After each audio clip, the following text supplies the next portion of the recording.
Hey everyone, welcome to this new segment where I'm going to be talking over some footage of Surfpunk and walking you through all the latest features that we've been focusing on.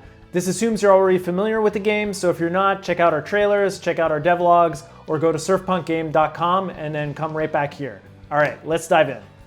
Okay, so the first thing you're going to notice is we've added in this little intro here. So in previous builds, we had pretty much no setup for who you are as a raider, what you're doing, what this world is. So now you're going to get this text crawl like this with a VO from yours truly, where you get walked through kind of just the basic setup of the world of Surfpunk.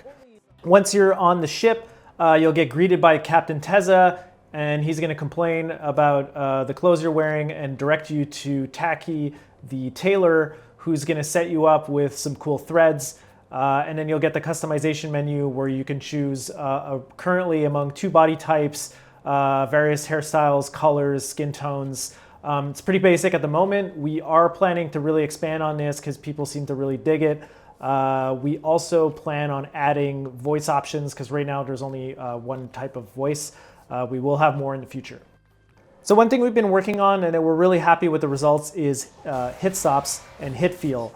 We had gotten some feedback in the past that the sword in particular felt a little floaty, so we've really corrected that. We found that there was actually a bug that wasn't stopping the animations of the sort of jiggly texture on the Sumi properly, and that was actually having an impact on the feel of hitting them with the sword. So now everything just kind of like hit stops for just a few frames, and it feels way more satisfying to get those hits in, and the combat as a result is just much better. Okay, so in some cases you'll get notifications for what we call events being discovered.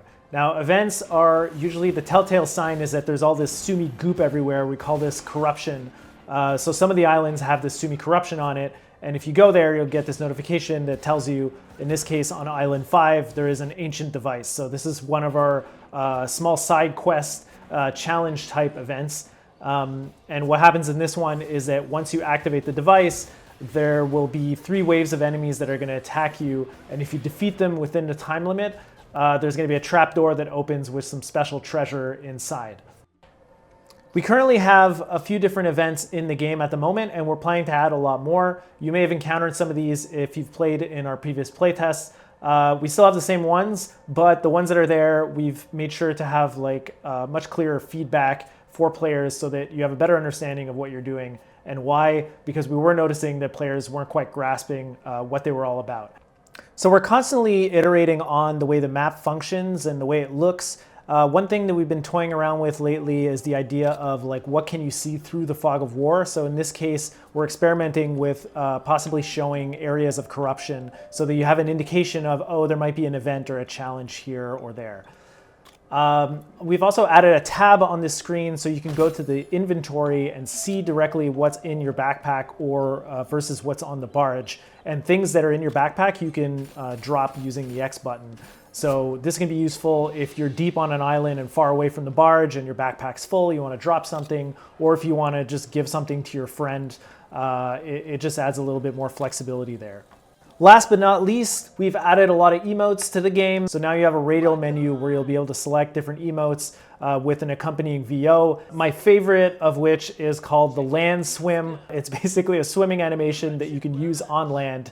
And it does not make your character any faster. If anything, it's slower and it puts you at risk of getting attacked, but it's very funny and I hope you'll enjoy it when you get to play. All right, so that's it for this time. Obviously, we've been doing other stuff like fixing bugs and, of course, planning for other features, but I really wanted to focus these segments on what's in the build right now. And this is an ongoing project. The game is still in alpha. Everything is subject to change, but you know, with your help, we can make it happen. It's great to have a community. Thank you so much for watching. Bye.